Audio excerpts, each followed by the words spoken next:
Kia ora, haere mai. Hello and welcome. You are tuning into a material rendering tutorial. I'm your host, Jono, and we're going to run through some equipment being used, some methods and techniques, and a few resources and also references that may help you in your understanding of rendering. Apologies in advance for my giant head getting in the shot sometimes. To do this, we're going to look at these 5 materials, so common stuff that you might see around the place. We're going to be using a pencil holder with an F lead, just a preference that I like to use. We're going to be using a fine liner, very fine, 0.5, and a couple of thicker fine liners. We're going to use a brush pen, some white gel pens, a white paint pen, an eraser, a kneaded eraser because it doesn't leave material after you've erased, some colored pencils, they can be cheap, just like these, some alcohol markers, in this case Copic markers, a white pencil, a blue soft pastel, and a white charcoal pencil. We're also going to look at the things that I like to look at when I'm doing this, so resources and things like that help me out. I don't think you should ever draw without any kind of support or help and evidence in what you're drawing. And here we go now. I'm starting with the wood. Go left to right. Start with the wood, and we're using a light Copic marker to create a base layer. So always when you work with alcohol markers, it's best to work from light to dark. Once you've put something light down, it's very hard to remove it. And I'm not too worried about how it's blending at the moment because we're going to be overlaying this multiple times. So yes, the classics, stay within the lines as best you can. It's a very good tip. And you can see I am kind of making a grain already by drawing along the faces, but as the alcohol marker sets, you see less and less of that grain that I'm making anyway. So I'm going in with a second Copic marker over the top, which will make it that much darker. You'll also see that I've made a light source on my page. This can be really helpful, just a little trick that I do sometimes to always remind me where my light source is coming from. So as I render, I'm going to be thinking, well, that area is producing the light, so how's this going to land on my material?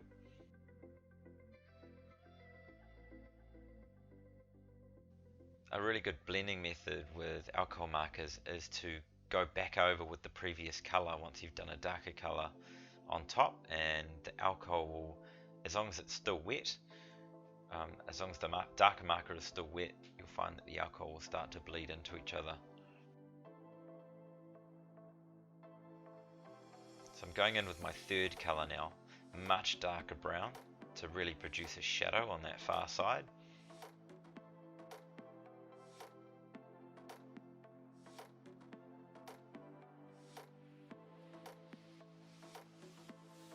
And again, I'm blending over with the previous color and just adding a little bit more shadow. The more you overlay with alcohol markers, the more depth of color that you'll start to bring out.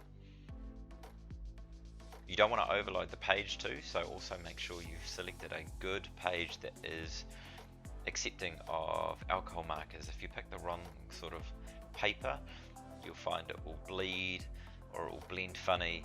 So find an alcohol marker ready piece of paper when you're doing something like this. Not all papers are suitable. I'm adding some grain in with that secondary color that I used, just lightly, and you see I'm not drawing lines over the whole side, over the whole face. I'm just flicking the pen across, trying to create some random textured lines. Now I'm actually going in with a colored pencil now, a medium tone brown colored pencil. I'm adding a bit of depth to the color that's already there, and I'm refining some of those lines. You can see it's starting to bring out some more of that shadow.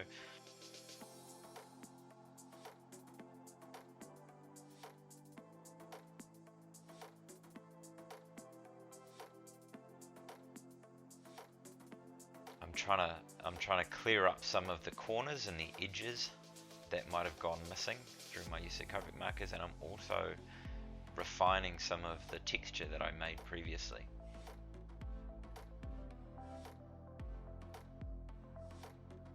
Plastic's a funny one because different textures, different surfaces of plastic will produce a different result. So in this case we're looking at a bit of a shiny plastic, really smooth finish.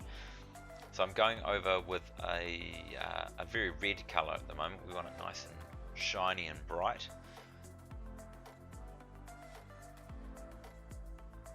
So again, you can see I'm drawing to the faces. I'm not, it just, for me, it helps me figure out exactly where the face is.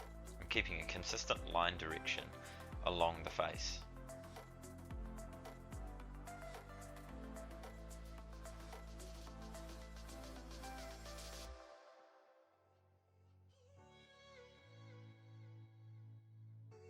Now in this case, you see I'm going over and over the same area with the red. I want that really deep red, and the more I go over it, the more you see the red start to pop out and come out.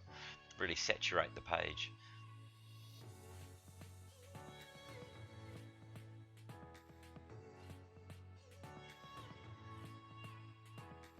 Right, so what I've done now is I'm working backwards a little bit here, and I'm bringing in a pinkish red to come and fill in some of that gap that I made intentionally, some of those lighter colors.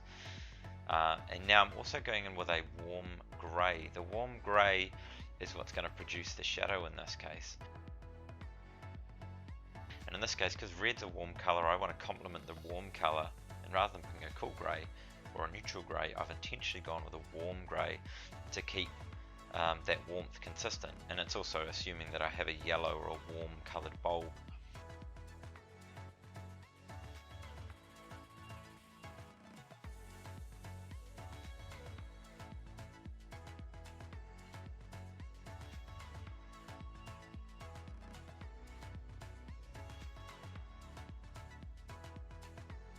So I'm going over with my red colored pencil now. I'm filling in other areas that I might have missed with the Copic marker. Just trying to fill in all those little spaces so that it looks like a consistent color overall. Now I'm grabbing my white pencil, and I want to keep going in the same direction. I'm not going to cross over, and I want it to look like almost when you're squinting at a light bulb, you get that sort of that shine coming across your eyes.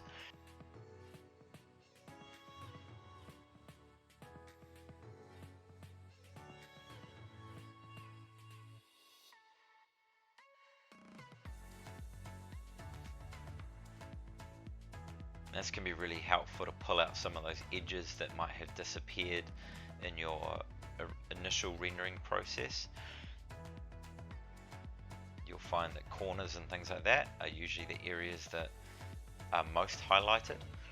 So you can see I've gone in and I've added some darker colors in there, some darker reds. I'm now using the white paint pen to highlight those corners, those edges even more, and I'm even tidying up a bit of the corners that I feel like I've maybe stuffed up a little bit. Using the smallest of my gel pens, my white gel pens, I'm just going to go over some of those lines that I made before with the white pencil.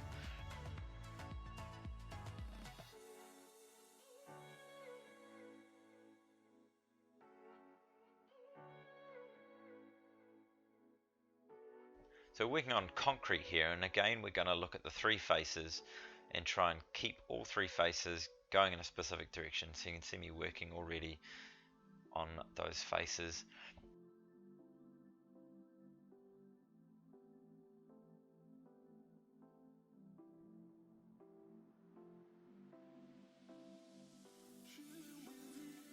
And so we're going to use a series of cool grays, starting with the lightest and working our way into darker and darker, just to show the shadow on those faces.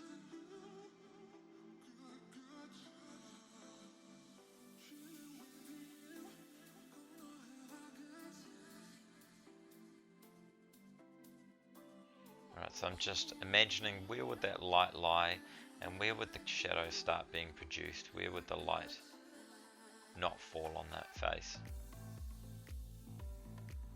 So as you get further and further away from a light, of course, you get darker, you get more hidden in shadow, and I'm just trying to produce that on the various faces as well. So the whole face isn't just one perfect, bright, shiny light. It's got a bit of distance there between the light source and itself, and so I'm trying to show that by showing a drop in the amount of light that is reflecting off the concrete surface.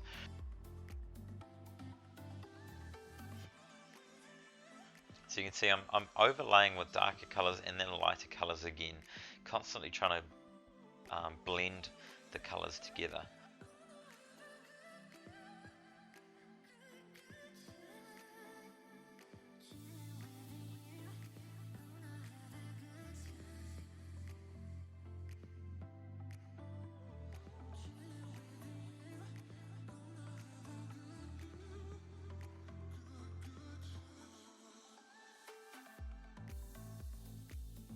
So I'm now going in with my F-lead pencil again, and this tends to be a really good method of producing cracks or imperfections in a particularly concrete.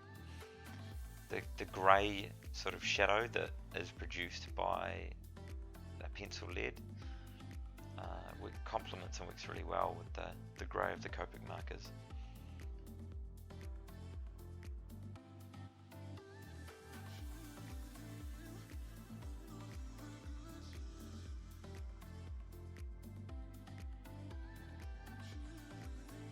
And this also helps to highlight those edges. So this is completely random.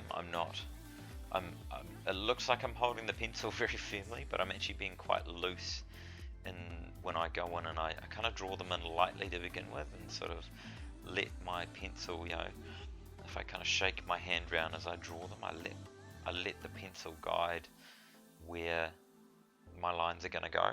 And I've got some idea where I want it to be a big solid crack, or maybe where I just want it to be a little kind of hairline fracture in the concrete.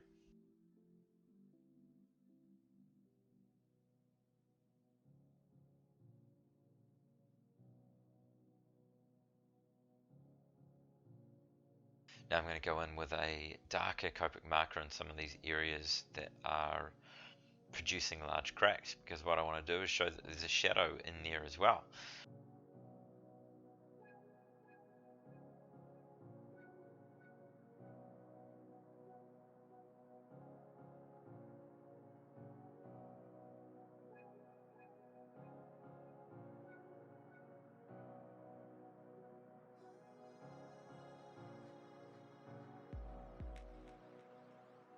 So I'm now going to move on to the metal piece. Metal I find really challenging. Again, it's always a good idea to have a reference with you when you're doing something like this.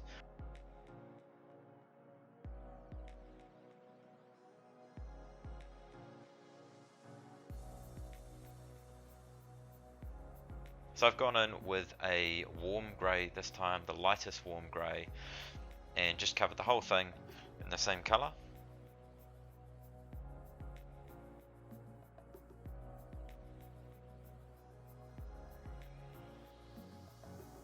I'm now going in with my second tone of warm grey, so this is a slightly darker tone than the first.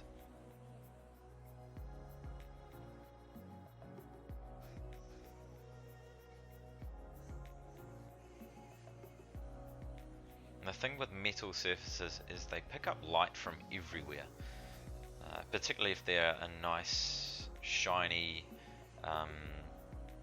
hard surface. So what I'm trying to do is think about where the light might be bouncing off and hitting the metal in other places. So I'm not necessarily colouring the whole thing with my other colours. I'm trying to leave elements that are light areas as well, with giving the impression that light's bouncing around the room and hitting it from various sides.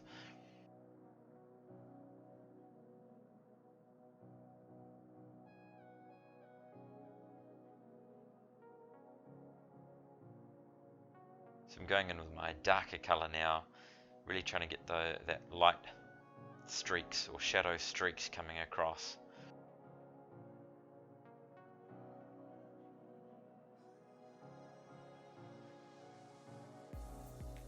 blending it back again with my previous color.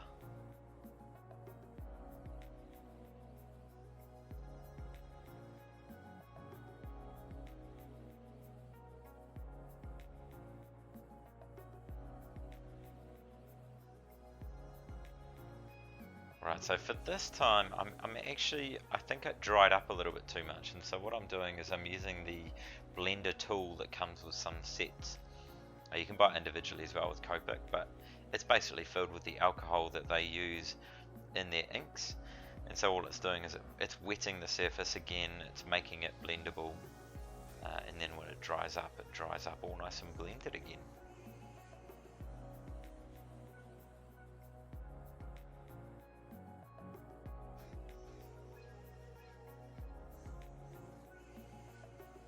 Right, so I've grabbed my F-lead pencil once again, and I'm coming in just adding some texture, and so in this case I'm looking at where would some rivets maybe sit that would be holding this box of metal together.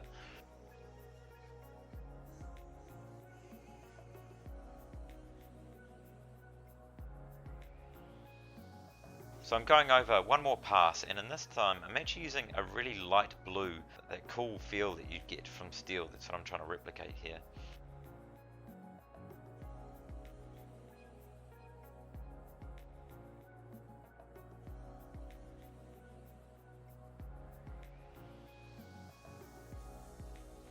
And now the same thing that I did with the plastic, I'm going to draw direct light shine lines straight down my steel faces with my white pencil and my gel pens.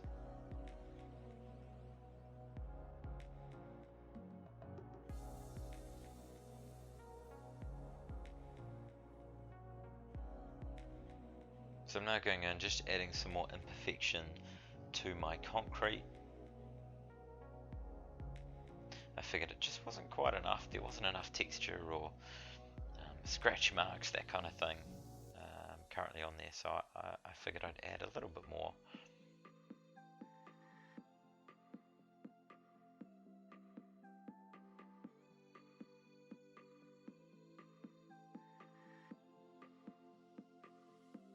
So I'm looking at glass now, and glass can be quite a challenge as well.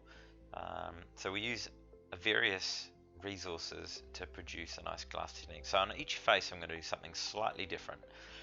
In this case I'm starting with a blue colored pencil, and I'm trying to get some lead off onto another sheet of paper. Really good if you're using greaseproof paper. And you can see I'm getting it really close to the edge, almost like a stencil. You can see where I previously used the blue pencil there.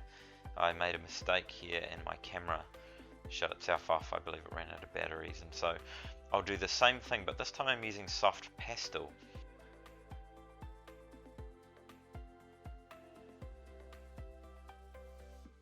And you'll see now as I go over soft pastel, what I did the same thing with the blue colored pencil on that other face. So I'm using it like it's a stencil, and I'm lining it up with a line and edge of the glass, and with a tissue I'm streaking it across the page. So you get that really light blue shine. You can see the other two faces. One face was done with the colored pencil, the one on the left, and the one on the right, that was actually done with Copic marker, and I've gone back over it with white colored pencil to add those streaks.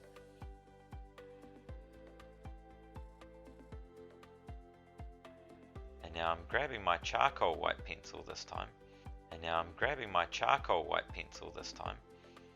and I'm going to come in, and again I'm just doing white streaks across the page, that white shimmer that you see when you're looking at glass paints. I'm almost imitating what a reflection might be in that glass. I'm also refining some of the edges.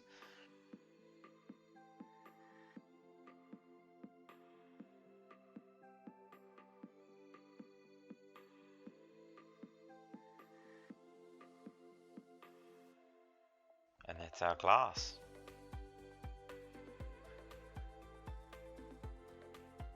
So the last thing that I want to run through, you saw it on the previous shot actually, is just Some really brief ways of finishing a concept to make it stand out and pop. So at the moment, these are all pencil drawn, very lightly pencil drawn shapes.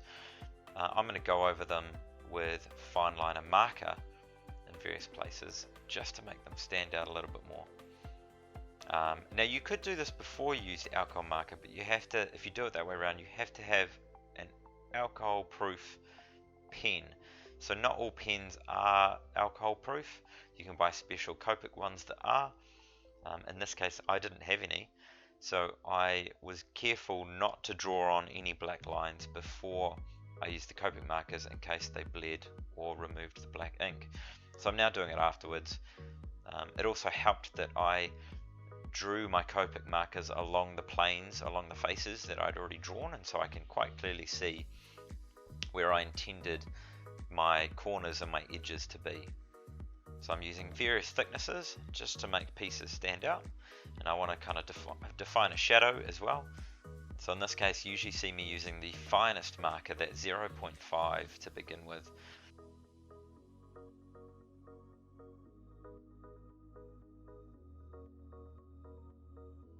I'm not necessarily drawing the whole line. You see, I've already defined some of those lines with the white pen, and so I don't want to override the white pen, so I'm just faintly drawing up the edge, and then again at the bottom where the least amount of light would reach, I'm drawing over with a thicker black marker.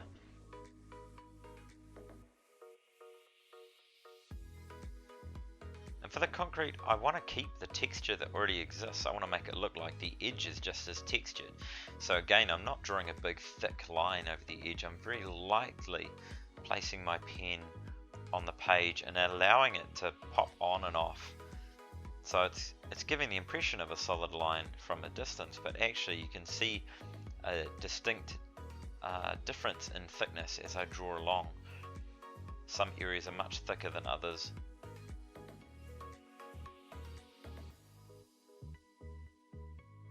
I'm doing the same thing on those inner lines as well.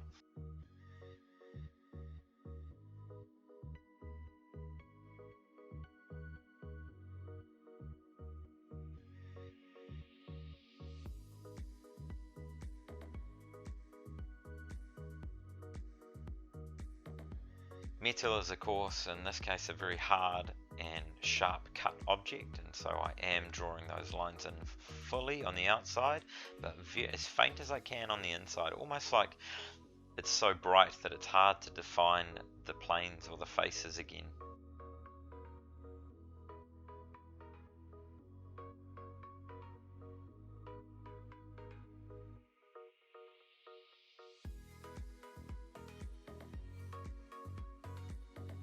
So I wanted to make a little bit more of a highlight on that corner. I felt like that should have been in the light and it wasn't currently being highlighted, and so I just used my white marker there to bring that back out.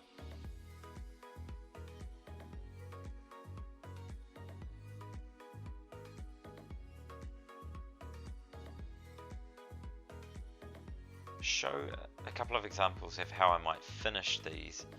So in this case I'm drawing essentially a shadow, what that box would potentially be producing depending on where that light is actually situated.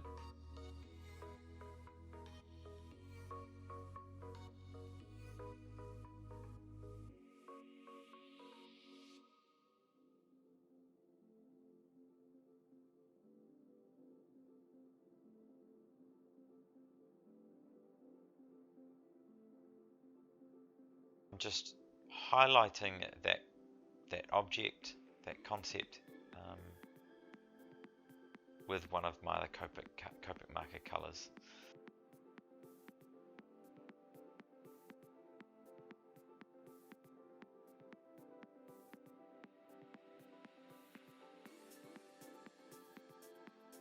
I'm just trying to figure out exactly where that shadow might lie based on where the light source is again.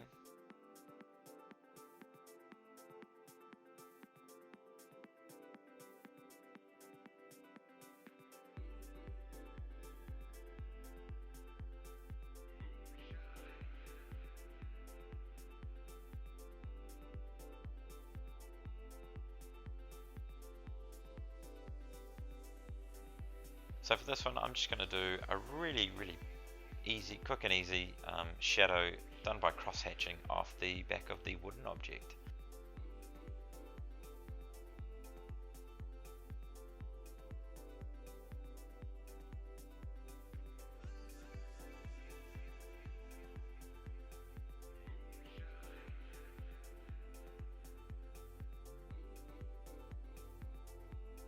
Another really quick and easy method of making something stand out. It's not really a shadow as much as it is just a coloured highlight. So using another Copic marker, my white paint pen, to remove some of that colour after I've put it on, I've just done a coloured border over a few of the faces of the metal object here.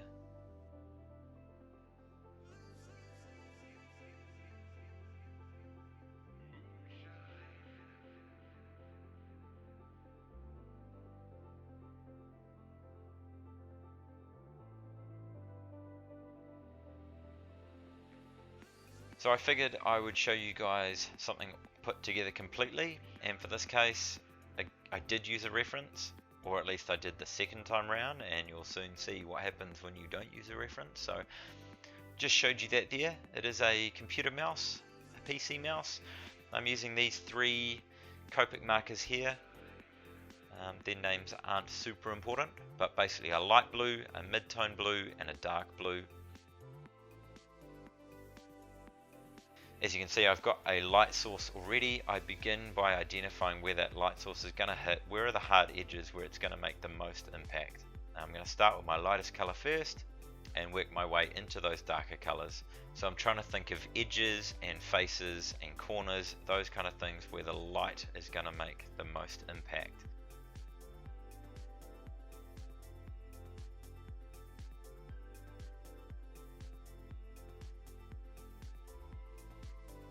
In this case, the most of the mouse is going to be plastic, so I'm thinking of the, mice aren't super high shine quality to them like the plastic maybe that I drew last time, but there will be some corners and edges that really stand out. So most of the mouse is going to be covered in this light blue.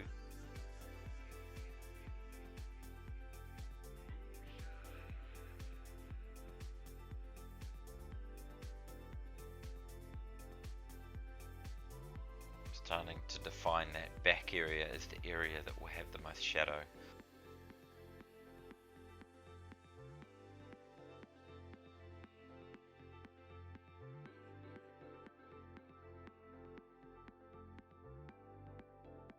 So I'm constantly looking back at my reference. What does it look like? Where's the light landing on that one? What are some of the sharp edges or corners where the light shines the most, and where is the shadow? Where is the light not reaching at all? So I'm going in my second color pass now. It's the darker blue. I'm starting in the darker shadowy areas, those areas that I know are not going to receive most of that light. And I'm working my way towards the light, carefully trying to identify where I've left any areas that are white already.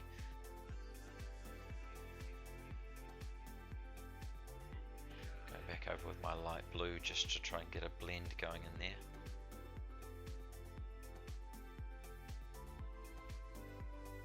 I know there's going to be a shadow off the wheel at some point. It's a very high wheel for a mouse, but that's alright. Maybe it's the design functionality. So there's my shadow going in.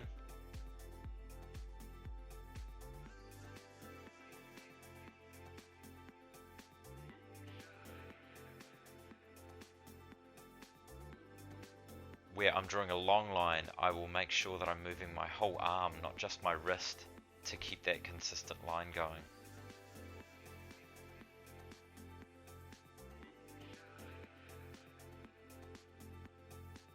And you'll see me go back and forth from that light blue to the dark blue and then back again.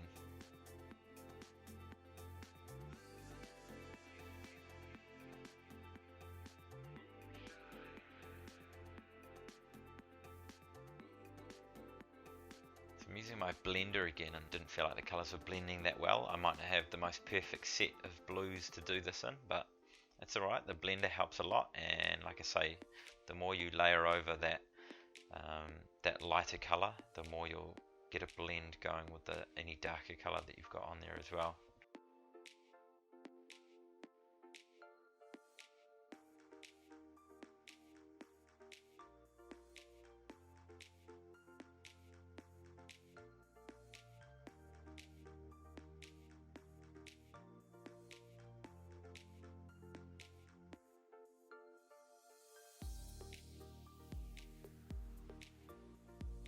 So here I'm starting with the darkest of my colors. It's that dark bluey purple, which is going to be my real dark shadow, the areas that don't get touched by that light at all.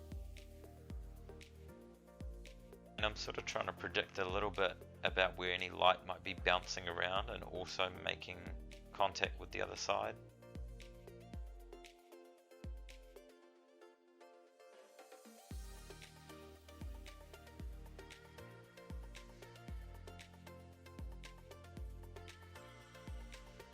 Going back with my previous color to blend in the dark blue.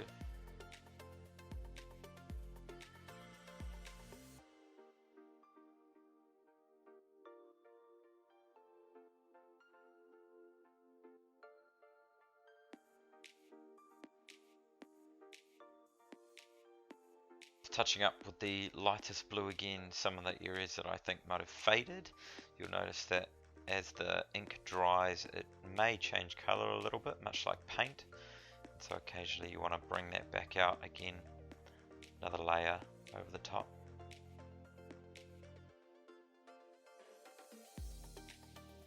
Something I didn't point out right at the very start, but in this case I have already drawn it with marker. And I said before, you have to be careful when you go over with alcohol markers, especially over certain ink pens. Now I left this after I drew it. I left this for a decent amount of time, good 15 minutes, to make sure it had dried completely the pen. There's still a risk that you could pick it up depending on the quality of the pen, but thankfully in this case the Pitt pens we used mostly, Faber-Castell Pitt pens, and they have survived really well and did not lift off the page and bleed everywhere. I'm adding a bit of a highlight now just for the contrast in colour.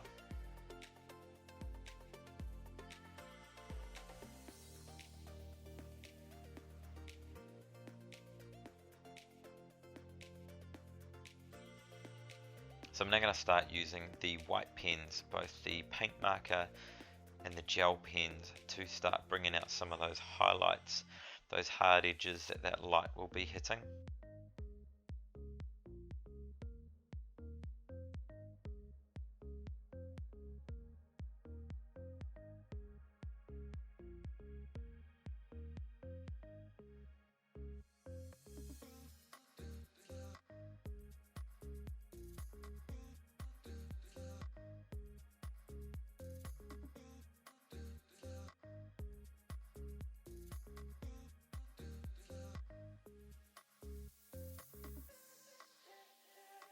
I'm thinking about here with using the very, very light blue that I have, I used earlier in the metal piece to bring out. I'm thinking about how might I show this piece off on the page, and so I'm creating a bit of like a reflection space underneath the mouse, just with uneven straight lines, all vertical lines down the page.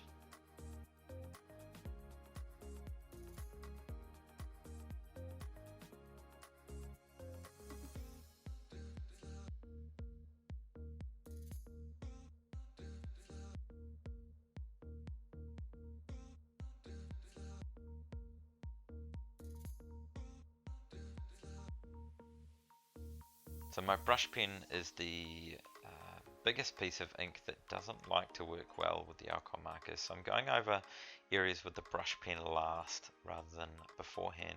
And again, I'm looking at where would the shadow fall. That's going to be my thickest line on the piece.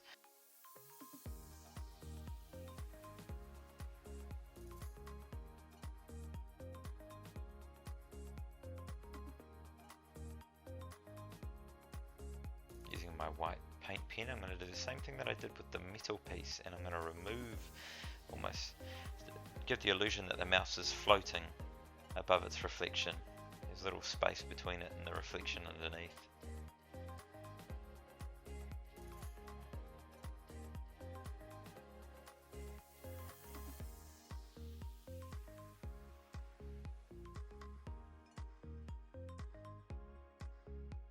Using my gel pens just to create those light streaks that you might see for a really shiny surface, particularly where fingers go. You often find that can be a really shiny surface on a mouse. They want that to be where your hand grips the mouse the most, calf where your palm sits.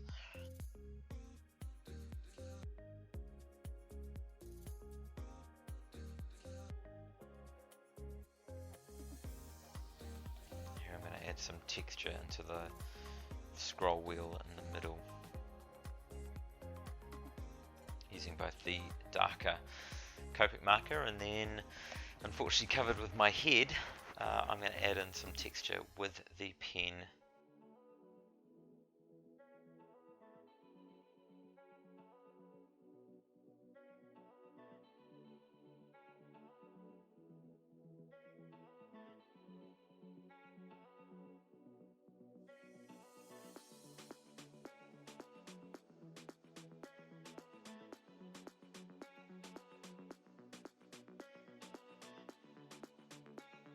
Lastly, I'm using the charcoal pencil to bring out some of those last little highlights.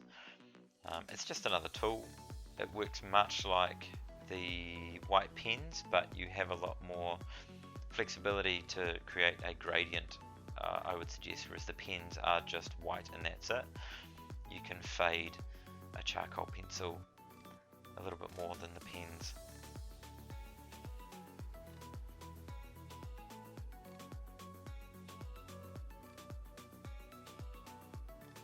Again, I'm showing that sort of light bouncing around the room. There might be some light hitting that rear face.